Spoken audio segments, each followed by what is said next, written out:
Hey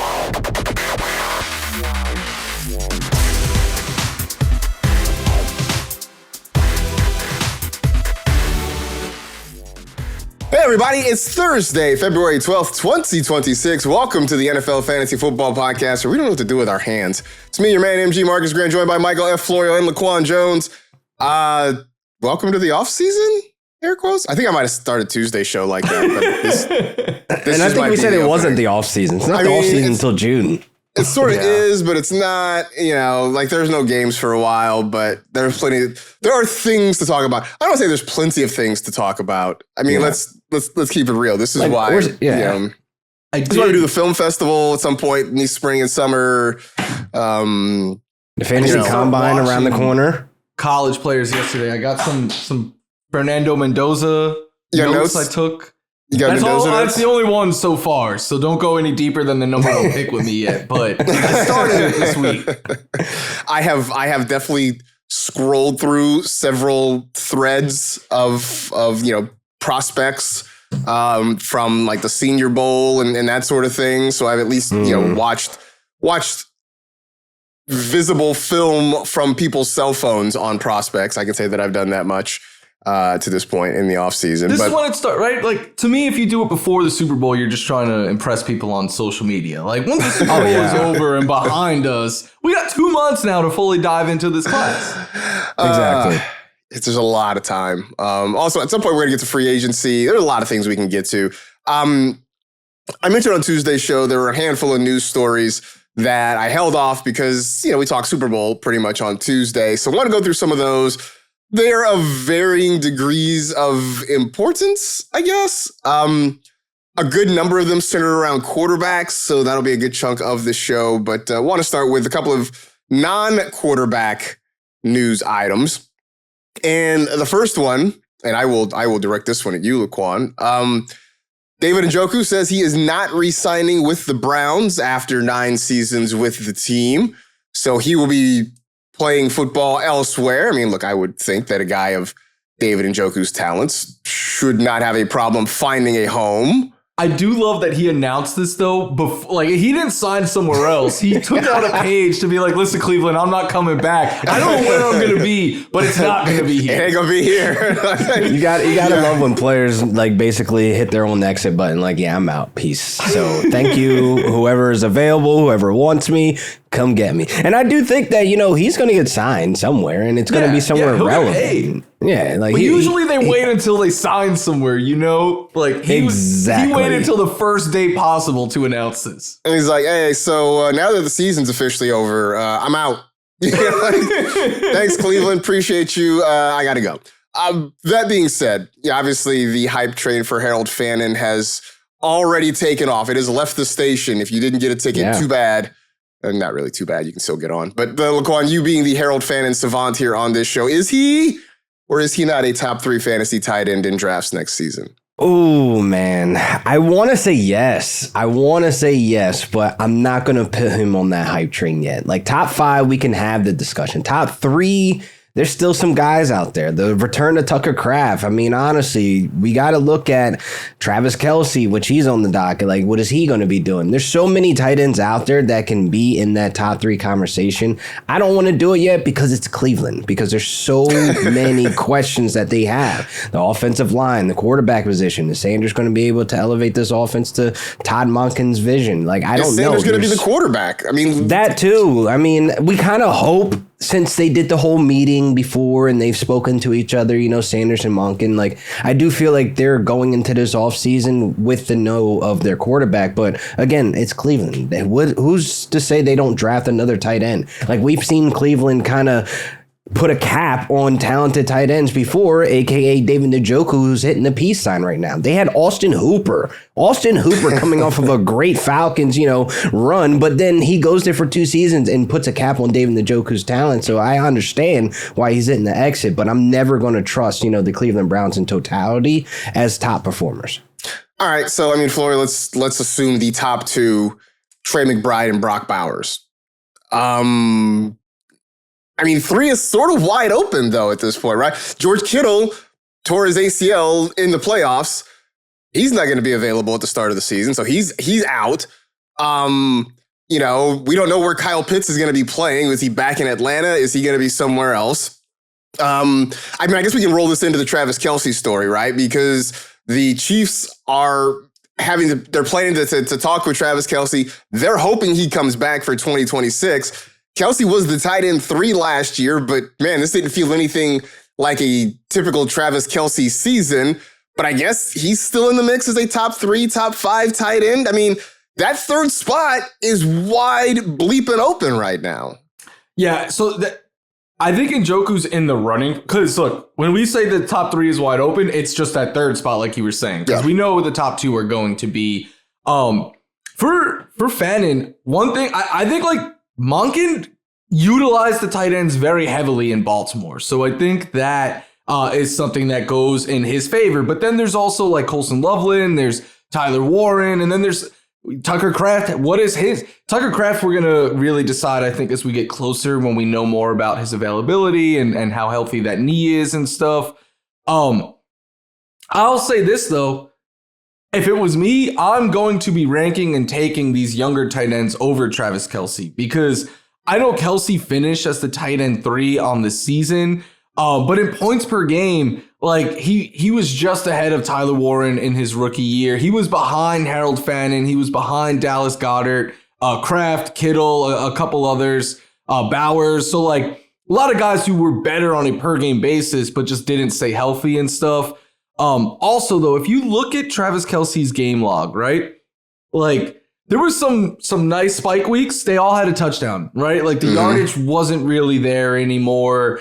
I do think the Chiefs are going to add pieces to this offense. Is Mahomes ready to start the year? And another year of Kelce potentially getting closer to that big fall off. So I don't envision myself taking Travis Kelce, but I do envision him being in that. Like tight end rankings are going to be tight ends 1 and 2, and then like a big blob, I think, after that. And then and you'll it'll come down to preference. But for me, I would be taking the younger guys. I'm absolutely taking the younger guys. I'll take a Loveland. I'll still take a Tyler Warren. I mean, the non-Phillip Rivers quarterbacks figured out how to get the ball to Tyler Warren. For whatever reason, Phillip Rivers couldn't do it, but everybody else who played quarterback. I'll take some of these rookies over Travis Kelce. The 27 tight ends have been invited to the NFL Combine this year. Like one of them will probably pop off and end up in this top 5, top 3 conversation. Like who knows? Like these guys have been hitting the ground running these last several years, and it's kind of like I'll take the shot on the younger guy rather than Travis Kelce. Like you said, is nearing the end. Like I see no point to do it. What about this for you guys? Because like my thinking right now as we're talking about this is like Trey McBride, okay, obviously. Brock Bowers, if after those 2, I don't think I want to be the person taking a third tight end. Like I'd rather wait. Yeah, like whoever's that first person to take the third tight end off the board, like it's going to be one of those like. So I'm gonna raise my hand here. Because in the end, and I plan to actually put this for next week's show, for next Tuesday's show. The mock draft I did with Bob Harris and a lot of the football diehards folks. I was the guy who took the third tight end. I took Colston Loveland in the 4th round. Wow. And it was funny. So afterwards, I was on Football Diehards with Bob and Mike Dempsey and talking about it. And Dempsey said to me, so the reaction that we got from a lot of people was either, oh, dang, I was trying to get Loveland in that spot. Man, he got to ahead of me. Or there's 0 chance I'm taking Colston Loveland in that spot. Like it was black and white. It was either like, damn it, I missed out. I wish I'd reached for maybe a tad earlier, or like hands off, can't do it, whatever. So I think that kind of speaks to the point though, right? That number 3 tight end spot is just sort of it's potentially a minefield right now. How far after did other tight ends go? So I took Loveland at 4.3. The next tight end was Tucker Kraft at 6.5. So a solid 2 rounds later. Wow. And where did Warren solid 2 rounds later? Warren went at 6.8. So it went Tucker Kraft at 6.5, Harold Fannin at 6.6, Tyler Warren at 6.8. Oh, same round. All right. See, like 6th round, if there's one that I really like, I can get behind that.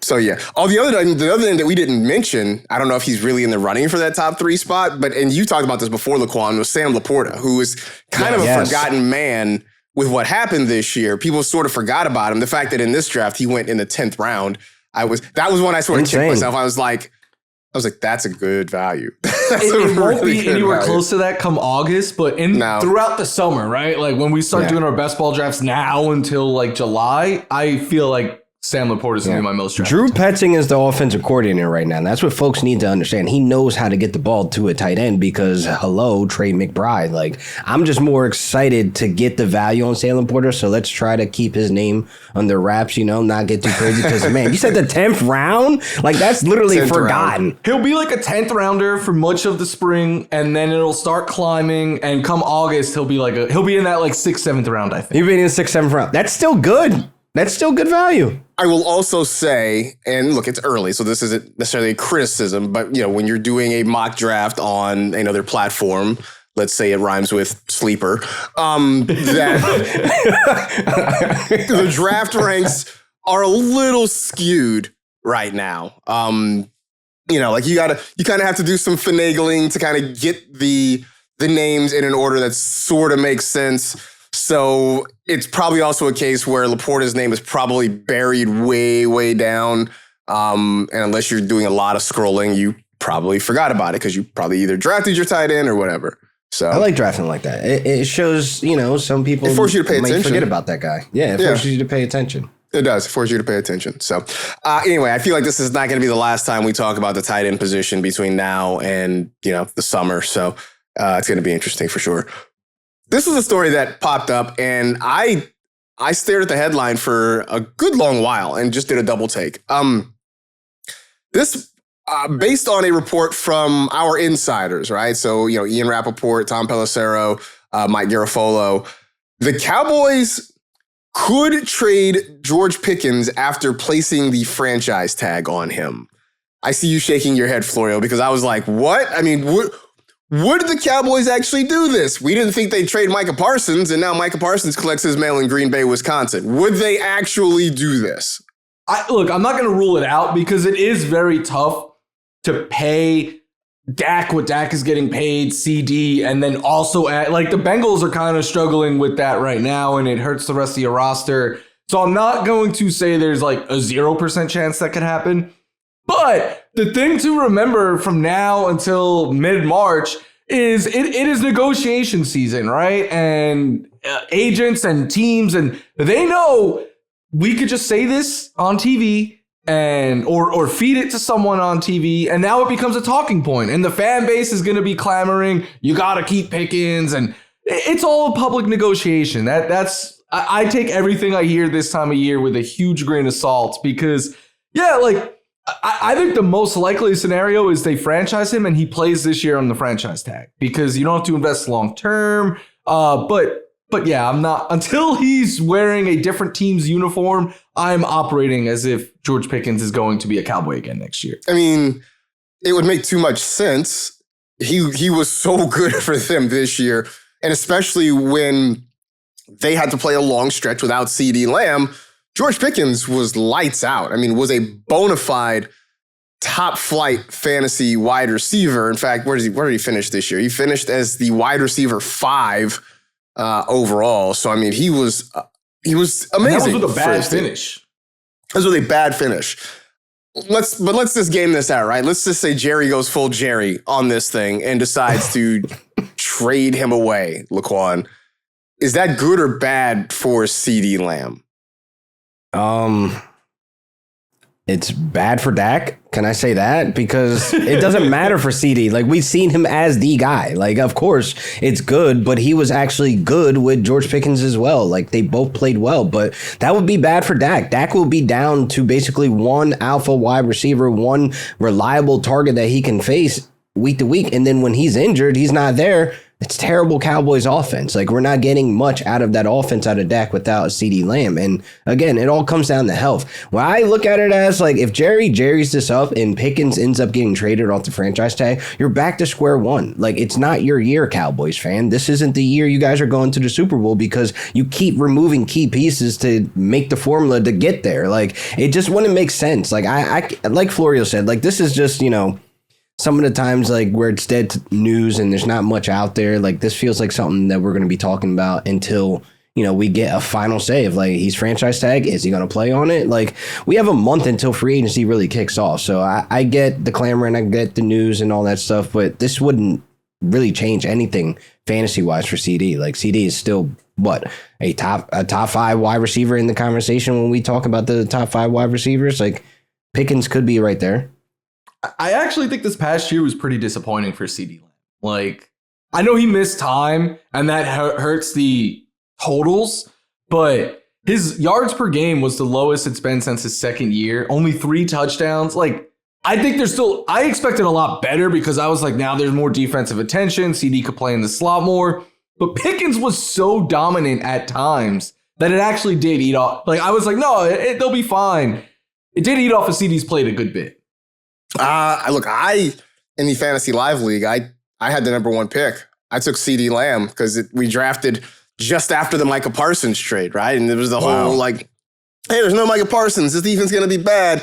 Dak's going to have to throw the ball 75 times a game. So I was like, yeah, man, I'm drafting 75 times, give or take, I took CeeDee Lamb number 1. And yeah, I mean, even apart from the injuries, which I had to navigate around for a good chunk of the season, I didn't get the kind of numbers I was hoping for from CeeDee Lamb. And I don't know if that's just because the Cowboy offense sort of faded down the stretch, or if it's because George Pickens was, sort of cannibalizing CD's opportunities. But yeah, it was not what I hoped. Maybe we overestimated what the impact of it was going to be before the season. But either way, if you told me their numbers were flipped, I would have believed it. Yeah. If CD was wide receiver 5. Full advantage. Yeah. Like, he took Pickens full advantage awesome. When CD was not there. Pickens was like god tier. Like, the target share was phenomenal. Like, he was 33 like fantasy points in that one game where it was just like, oh, so this is the ceiling that everybody was talking about that he could have hit. There it is, right? Okay. I'm sure as the Steelers offense was like sputtering along, people in Pittsburgh were kind of like, hey man, like, wish we had that guy. Like, where was that guy? He's better than DK, I'll tell you that. He's smiling. Man. He has teeth. Like, dude. Pickens getting all those ends. And then you have to worry about Ferguson. Like, the 3 touchdowns for CeeDee Lamb. Javonte Williams. They have a run. Like, they have such a great core right now. Like, them trading away Pickens just seems like crazy to me. Javonte to me feels like one that they're not going to pay. Yeah. I don't know if they pay Javonte. Are they going to... Who are they going to turn to right now? I mean, like, there is some free agents out there they could, but this is money they don't have. So I get it. Exactly. I think they're gonna invest. But they're starting to clean up. They're starting to get, Diggs is out of the way with his contract. That was an issue. And I think they can wiggle some money and pay Javonte. Like, Javonte shouldn't leave. Like, that was their best, signing to me outside of Pickens, where it was just like, oh, you have a run game that's serviceable again. I'm just not a believer in Javonte. Like, he was Marcus, good. You got to get him. Marcus, get him. This year, well, here's the thing. This year was kind of like, hey, man, this is the Javonte I've been waiting to see for a while, but I am skeptical that he can do it again. Like, it just, it felt like he caught lightning in a bottle for a little bit, and I don't know that he does it again, because you talk about fading. I mean, he faded big time in the second half of the season. So like, I'm happy that he was able to have the year he did overall, but I'm not convinced that, that he's poised to do it again. So it'll all depend on his ADP for me.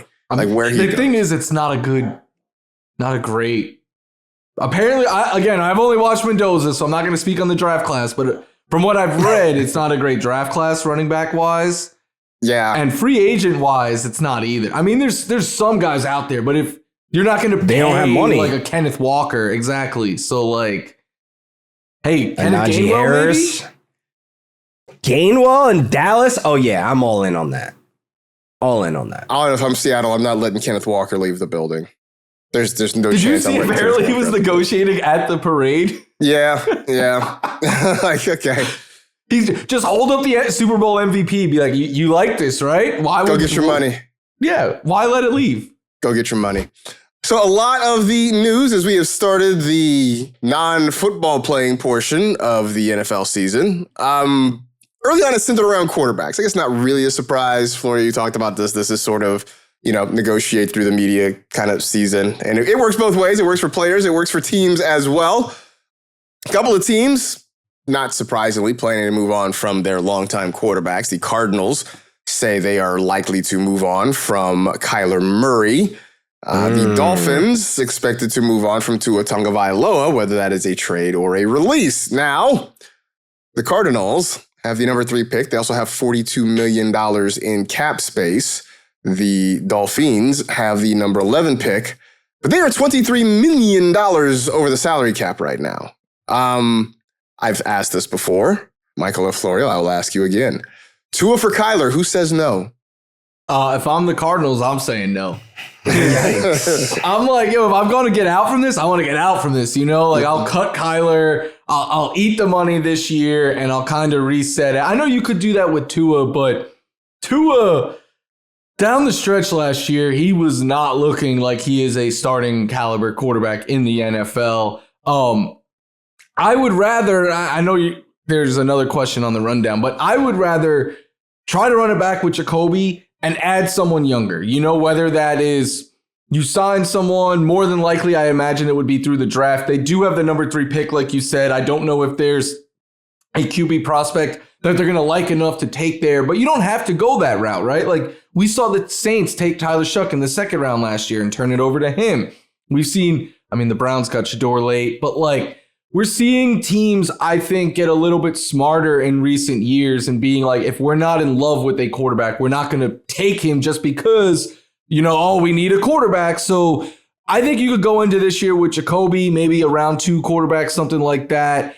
And you use this year to just kind of assess and understand that we're not expecting you to compete and win the division in year 1, LaFleur. Like we're just kind of trying to get out from the past regime. And then in year 2 and beyond, you get to kind of put your own fingerprints on this. So that if I'm the Cardinals, that's my goal this year is just trying to get the guys from the old regime that you no longer want out and not adding cap long term, which I know Tua doesn't do, but I'd much rather go in with Jacoby and someone else personally.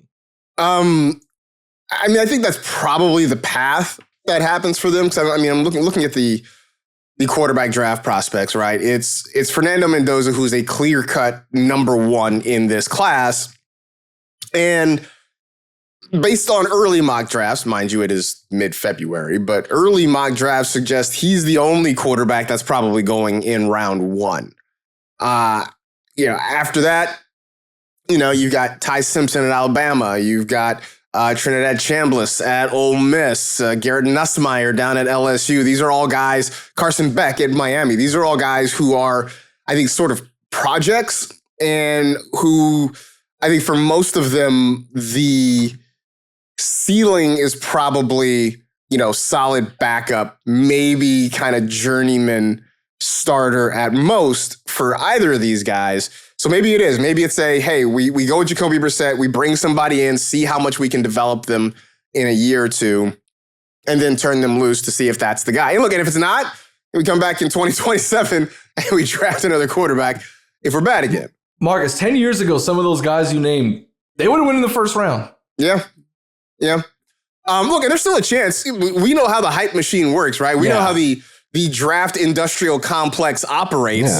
We just said Tyler Shuck moving up to the 2nd round. There's a chance one of these guys could get talked up into the late 1st round, right? Like it wouldn't be crazy if one of them has a great combine or a great pro day that the chatter around them just elevates them so that somehow, maybe a team trades back into the 1st round, or maybe there's a team that's just looking to develop behind their starter, right? Like the Rams. I don't know.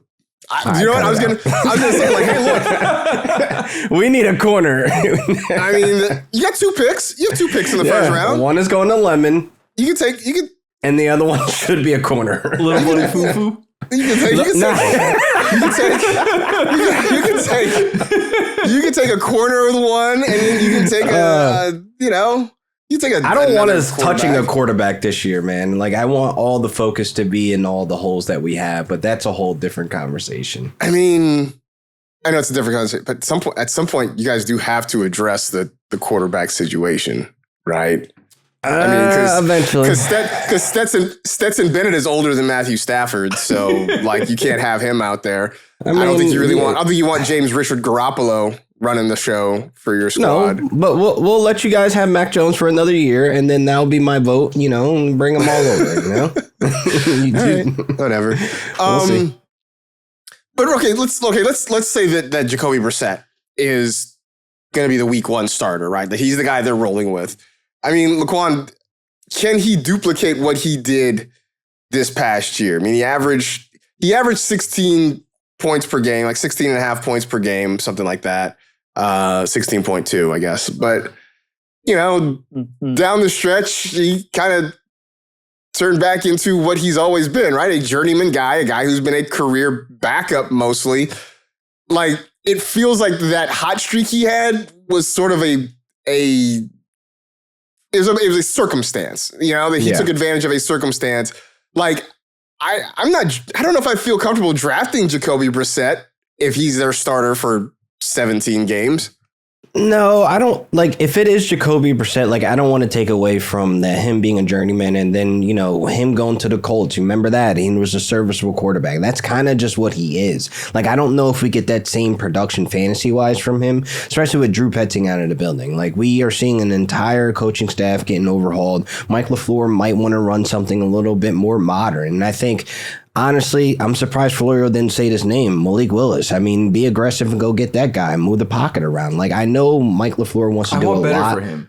But you want better from him, of course. But I'm just saying, like, if it's Jacoby Brissett, I'm not excited for him fantasy-wise. I'm not excited about Michael Wilson like I was this past season. And then there's the big question mark on Marvin Harrison. Like, I don't know. This is just going to look like a completely different, Cardinals team under LaFleur. And, like, you sure hope that they figure out the quarterback position, rather quickly because these contract triggers hit, March 15th. And I do think that, that'll be here before we know it with Kyler. His 2027, contract will be guaranteed on March 15th. So that's something that they want to get cleared out, before, things start to roll around. They'll have that done before then.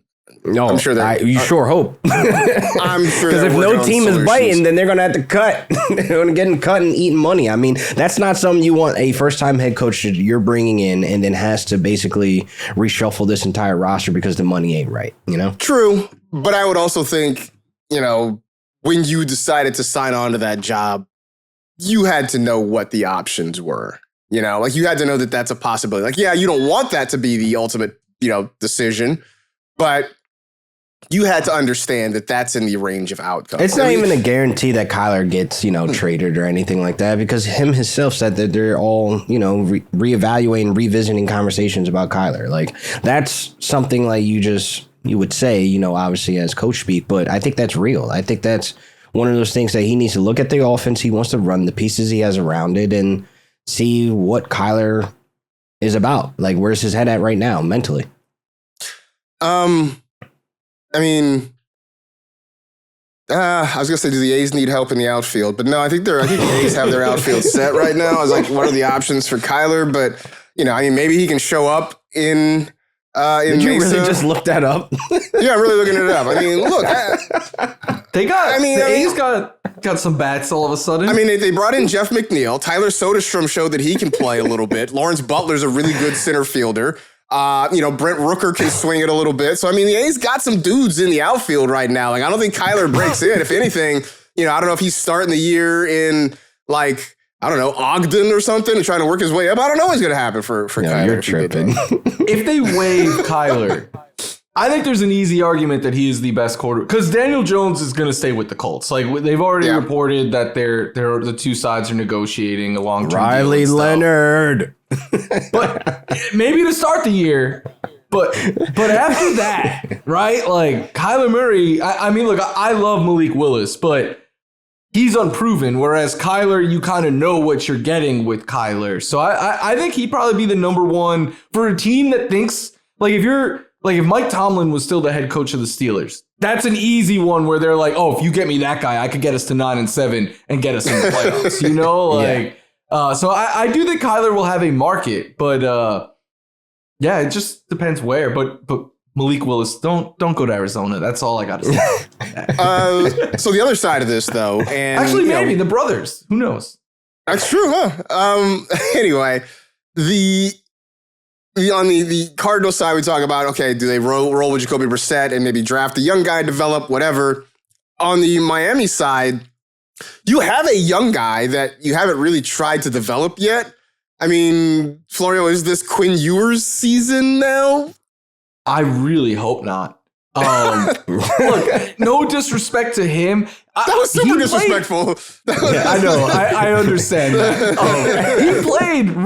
He played better than expected down the stretch. But he was a 7th round pick for a reason, right? Like, there's only so many. And if he could do it, kudos to him. He'd have to go out there and earn it in the summer and stuff. I'm okay with him coming into the summer being like, you're going to battle it out with whoever we bring in, but there's no world where you could go in just being like, we're turning this season over to Quinn Ewers, in my opinion. But the Dolphins don't have a ton of cap, and they're in one of these weird rebuilding spots where I know we see NFL teams kind of quickly turn around with new regimes, but the Dolphins have dug themselves such a hole that I would be shocked if they are competitive next season. Oh, I don't expect them to be competitive at all. The AFC East is a 2-team race. That's it. It's Bills and Patriots. The Jets are going to jet. The Dolphins are just, I don't know. They're on a sabbatical trying to find themselves. They are in the football equivalent of an ayahuasca trip in South America. Like they're off for a while. The Jets are the worst. We'll check team back in with them later. Into 2027, right? Like maybe. I don't know, man. The Dolphins really might be in the running. I'm about to say the Dolphins might be in the running for that. But I'd rather be the Dolphins because at least you're like, we're rebuilding under a new head coach. The Jets are like, all right, Aaron Glenn, we're going to do this for one more year just so we save face and we don't have to say we fired you within 1 year. I mean, is it worse to be more? Is it worse? Yeah, I mean, here's the thing. I think it's worse to be a team that has just perpetually been bad. The Jets have been a punchline for the better part of 50, 60 years now. I mean, with occasional bouts of competitiveness. As long as I've been alive. There's a difference, too, between being bad and being a laughing stock. And the Jets have, in the last 15 years, have reached that. I mean, Larry David has a whole episode of Curb Your Enthusiasm where a Jet fan just can't take it anymore. So he, does some stuff. But, like, it's one of the most famous lines from Big Daddy is the GD Jets. Yeah, that's what they're known for now, And the thing is, in that scene, that bar is fairly empty watching the Jets game. So nobody's sitting there watching and supporting that game but a kid and his dad. Like, the Giants have been bad for the last few years, but they haven't reached, like, Jets level of circus, Nah. Plus, every once in a while, the Giants will rise up out of nowhere and, like, mess around and win a Super Bowl. It just happens. Or make some really good draft picks. Like, that's something. Just what it is. Like, remember that one time the Jets cooked in the draft, and then the Jets and Browns are in a competition, man. Like, and that, really how do you have a really, really strong draft, and now we're here talking about you probably being the worst team? It was a great draft. 2026. Yeah, amazing. They killed it, crushed it, man. No more ice cream for the Jets and Browns. No more ice cream. They don't get to have top picks anymore. No more ice cream. You keep dropping your ice cream on the ground. I'm not buying you any more ice cream. Not doing it. I hope the NFL made that a rule. Like, you've had too many top 5 picks. You got to get to the back of the line. Exactly. Seriously. You had your chance, and you have royally screwed it up every single time. Like, we are done with that. The Browns need Sonny Weaver Jr., man. He's the only man who could save football in Cleveland. Sonny Weaver Jr., I need to watch it again. But, like, objectively, if it doesn't work out, he gave up a lot to get to get Vontae Mack. Like, it better work out with Vontae Mack. He took a linebacker and a running back in the top 7 picks. Like, he'd be gone, man. Yo, we need a draft day 2 to actually see if this team did anything and, like, went far. Like, do a 5-year, like, fast forward to see where this team and franchise is at. Right. Like, if, the running back is, like, decent, whatever, but not game-changing, and Vontae Mack got traded after year 3. They didn't pick up the 5th-year option. Like, what happens then? Then Sonny Weaver Jr. is on. Seattle wins the Super Bowl. Draft day 2, Sonny Weaver Jr. is an analyst on NFL Network because, like, his actual stuff didn't work out. Yo. That's what happened. You need to make that like a straight-to-TV movie. I don't care if the 3 of us are the only ones who watch it. Oh, my God. All right, so it's been a quarterback-heavy show. We talked about a couple of, I guess they're not young guys anymore. Kyler and Tua, I guess they're mid-career guys, I guess. Yeah. Saw some stories about some definite late career guys. Some dinosaurs. Yeah. Aaron Rodgers reportedly has spoken with Mike McCarthy about a potential return, and it sounds like there's a good chance Aaron Rodgers could be back for season number 22. LaQuan, my statement to you is, why? That's it. That's all I got. Why? What was, if I'm the Steelers, what was so magical about what happened last year? Let's pretend you are the Steelers. Let's pretend you are the Steelers. Let's pretend you're a Steelers fan. Okay. Would you want Aaron Rodgers coming back? No. For another season? We gotta get our guy Quab on. In fact, you know what? Yes. You guys talk. I'm gonna text Quab right now. I was gonna say, yeah. I'm gonna text Quab right now. I know Steelers fans see. Hated the Mike McCarthy hire. Let's see. We'll see what. So you give me your feelings on this, LaQuan, while I text Quab. I literally came on this pod when they hired Mike McCarthy, and I told you one of my close friends said, "Hey, this is it. It's been a great run. I am now a Jaguars fan who now lives in Jacksonville." So it makes sense. He's been there for 3 years, still rooting for the Steelers. This hire just was like anticlimactic. Like, it was just one of those things like, this is who you turn to. This is supposed to be able to carry the legacy of Mike Tomlin. Steelers fans cannot be happy about this and cannot be happy they're still in talks for Aaron Rodgers. Like, they need to look for somebody that's going to come in and at least give this team a turnover, a fighting chance. Like, I just can't see Aaron Rodgers coming back and this being meaningful for anything for the Steelers or Steelers fans. Like, he gets to the playoffs, he's knocked down from a wild card. What has changed about this movie? It's just been a reboot with different actors, lower budget actors, and here we are with the same product. Yeah, and without Mike Tomlin there's no guarantee that they even, like Mike Tomlin would get them in contention. There's no guarantee of that with McCarthy. And even more, like, the other quarterbacks that we're about to talk about show the state of the quarterback position right now, right? Like, if you're a team in need, there's Kyler, there's Malik Willis, and then you got to go the older route. Like, I would argue, why can't Jacoby Brissett start over any of these guys? He's better than them. We saw that last year. With the Steelers would make a lot more sense, If you do take Aaron Rodgers back, though, as Pittsburgh, it has to be in a role that I don't think Aaron Rodgers would agree upon. Like, you're not the guaranteed starter. If you get beat in camp or if we come out the gate kind of slow, we are handing you the clipboard and you are going to be a mentor to a younger quarterback. I don't know if Aaron Rodgers at this point or ever was really willing. I know they said he was better with Jordan Love than we heard and stuff, but like, for a 1-year goodbye thing, I don't think he's going to want to have a young quarterback breathing down his neck. I've been getting the 3 bubbles from Quab for about 60 seconds. I was text delete because I saw that. Text delete. Something is cooking. Like, the 3 bubbles have been up here for a minute now. He's texting and deleting his emotions right now. When they hired Mike McCarthy, I tweeted out, I was like, Steelers fans, tell me your honest thoughts on this. And very few people were excited. Most of them were like, we just want a hard reset. Like, we've been in purgatory for so long. And it's easy to see why they feel that way. That is the worst place to be in football. Yeah. You should have just hired Jeff Fisher if you were going to do that. I mean, just nothing about, like, there are times when being patient and promoting stability works for you. And obviously it worked for the Steelers for a long time. There has to be a point where You just have to be ready to make a hard pivot.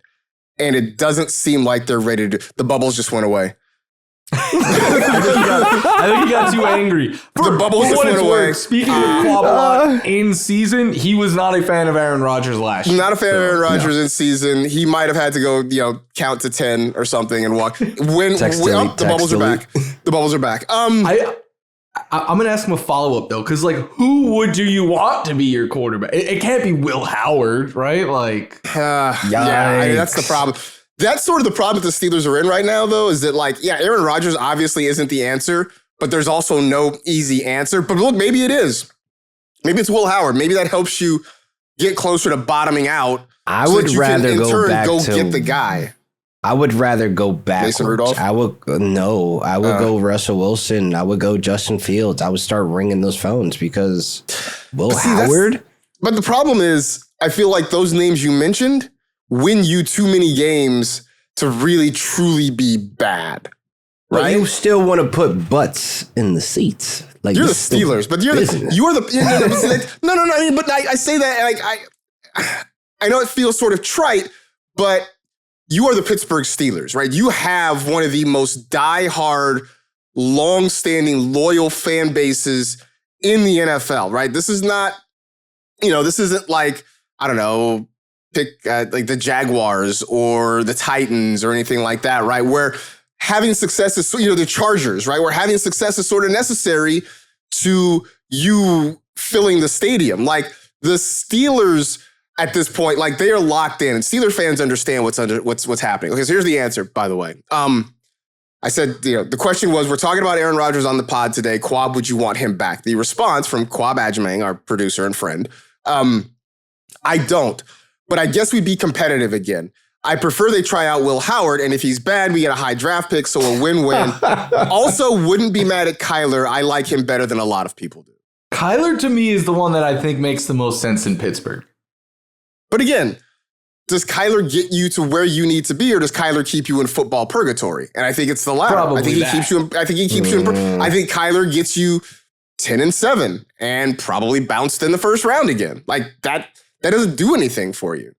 No, I could see a teaming of Kyler and Russ or something like that, of being you're going to learn from him.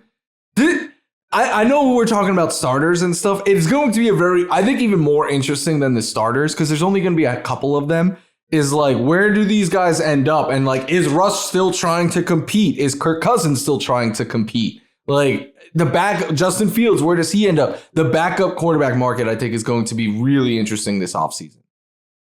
Yeah. One guy who could be on the quarterback market this offseason, Kirk Cousins, who says he's rejuvenated, says he wants to come back for a 15th season. I have seen some chatter that the Falcons may trade him, which I think is wild, considering trade or release. Yeah. Well, considering, I don't know, is Michael Penix going to be ready for week 1? That plan of theirs at no point worked out. It hasn't really made sense, and it definitely hasn't worked out in any way. There's no point where you could point to it and be okay, maybe then it was it never worked. I've seen the Vikings and Steelers as potential landing spots for Kirk Cousins. Again, I think for the Vikings, he comes in and is an insurance policy in case JJ McCarthy turns out to be actually #bad. The Steelers, it's sort of like Kyler, right? I mean, maybe he doesn't give you as many wins as Kyler, but Kirk Cousins probably gets you 7-8 wins. That's not good enough to get you a high draft pick. In those cold Pittsburgh winter games, I don't know if I want. I think Cousins goes back to Minnesota. That's a homecoming, a nice little send-off for your 15th season. Welcome back home. Hasta luego, buddy. Because I don't know, him in a Steelers jersey, what's going to be the difference from what Aaron Rodgers just did? Right? He's going to be slow in the pocket. He's not going to really have that arm to throw downfield, so you're limited in the playbook. It's just one of those things where, Steelers, they probably had the biggest question mark at quarterback. Even though it seems like it makes sense for Aaron Rodgers or Kirk Cousins, but maybe it is Will Howard, like Quab said. We know one thing, though. Kirk is going to whoever offers him the most money. Yeah, look, I get that. I'm not mad. He's not going to pull a Russ and be like, I'll take a minimum. Like he is the GOAT of getting paid. But if he goes back to Minnesota, like, is that them saying they give up on JJ McCarthy? Like, that's one of those things where, like, okay, he sits for a majority of the season behind Kirk. He gets his send off, and then you put him back in. It's like you still don't have enough reps to say if he's good or bad. Like, you know, I think it's a camp battle, and I think a camp battle's coming either way. Like, I think they're bringing in a guy to challenge JJ McCarthy and push him to either get better or get out of the way. Yeah. If you can't beat out Kirk Cousins at this point, like, that kind of says a lot about you.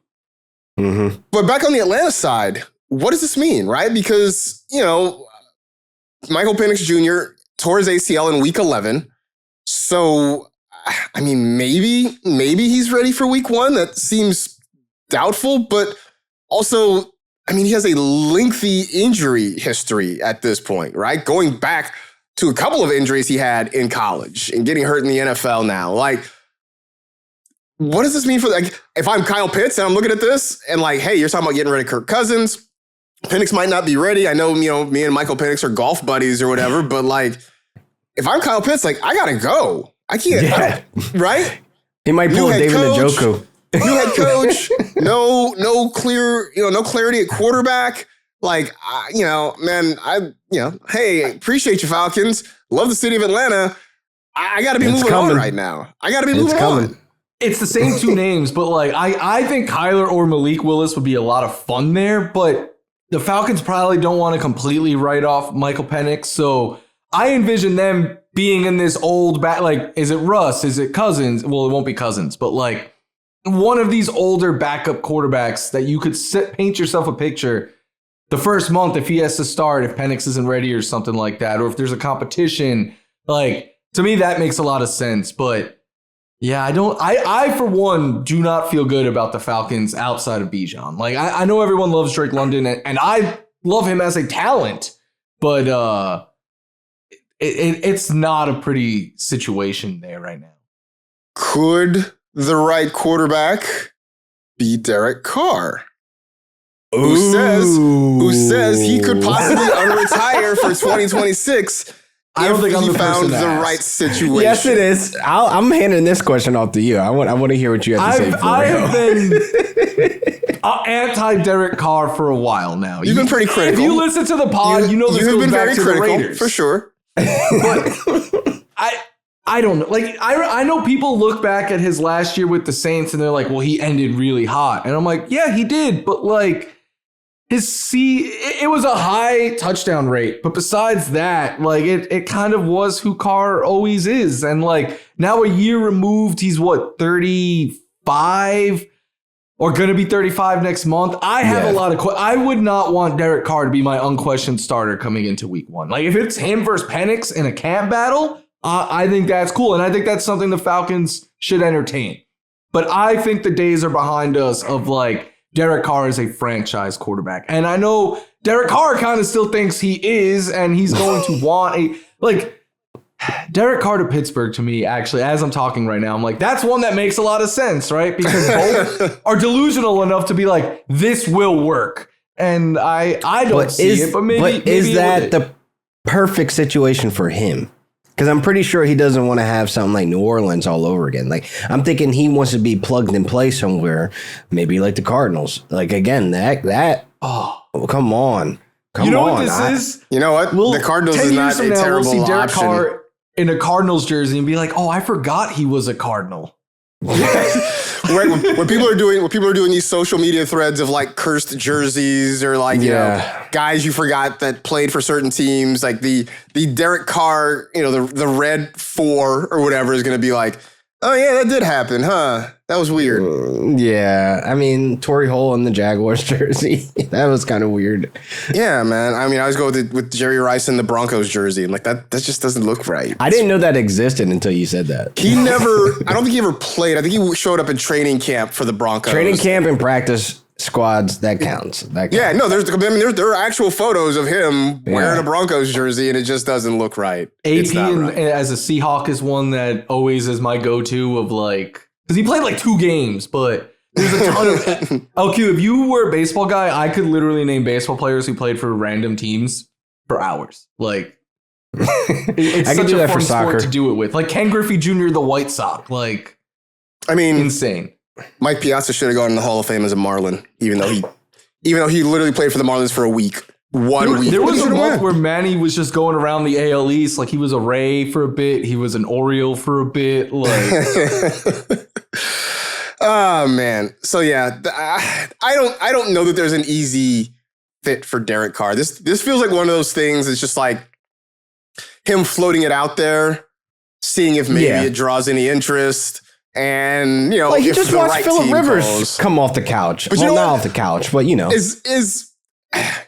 Did Phillip Rivers start something? Did he start this thing? Because, you know, Tom Brady's out here like, I could do this. I could do better than that. Yeah, I think Tom Brady was a little jealous. Tom Brady was jawing with Logan Paul in the funniest way possible this week. I mean, you know what? Like, I'm not a Tom Brady apologist, but him ethering Logan Paul is... It was such a good line where he's like, I won 7 Super Bowls. No one cares, I'll say. No one cares. Yeah, so, like, I legitimately had tears in my eyes. Yeah. Yeah, I'm all for that. I'm all for that whenever that happens. So, you know my plan, man. Sign Rivers, sign Kirk Cousins, sign Russ, sign Derek Carr. Let them each play for 1 month, because after that, that's when the milk starts to go bad with these older. Wow. We had a former coworker here used to do a show who would put together his list. His team he called the Graybeards. Basically, a bunch of guys who were probably on the tail end of their careers, but still might have a little something left. And he would, kind of gather them into a team, call them the Graybeards, kind of keep track of how they do. Cooper Kupp? Cooper Kupp would definitely at this point qualify as a Graybeard. Matthew Stafford is the starting QB. He's easily the starting QB, but like the guys you named would be his backups in the event something happened. All 7 of them. Like they would for sure be Stafford's backups at this point. So yeah. I'm trying to think who else is Team Graybeard. Yeah, I'm like running backs. It's hard. Mike Evans would definitely be a Graybeard. It's hard to find any running backs that qualify as Graybeards because it's just Derrick Henry. Derrick Henry's probably your RB1 with that team. No, I mean he's like the oldest guy who actually has any juice left. You know, I don't know if David Montgomery counts as a Graybeard. Maybe. Oh, Austin Eckler's a good one. Does he come back? Does he come back? That's a question. Does he come back? You know what's sad? I sadly think we've seen the last of Austin Eckler. I think, unfortunately. You know what's even sadder? Outside of Stafford, I'm pretty sure we're all older than every Graybeard. I mean, I know I am. Like, I'm definitely older. Marcus, you're like 40. So yeah. Anyway. Before this devolves Time into comes madness. for us all. It does. It's undefeated. It is undefeated. Father Time walks everybody down at some point. He's walked down this show. So at least this episode of the show. So that'll do it. That'll do it for this edition of the NFL Fantasy Football Podcast. Stay happy, safe, and healthy. Do good and live well. Enjoy the weekend, everybody. We will talk to you again on Tuesday.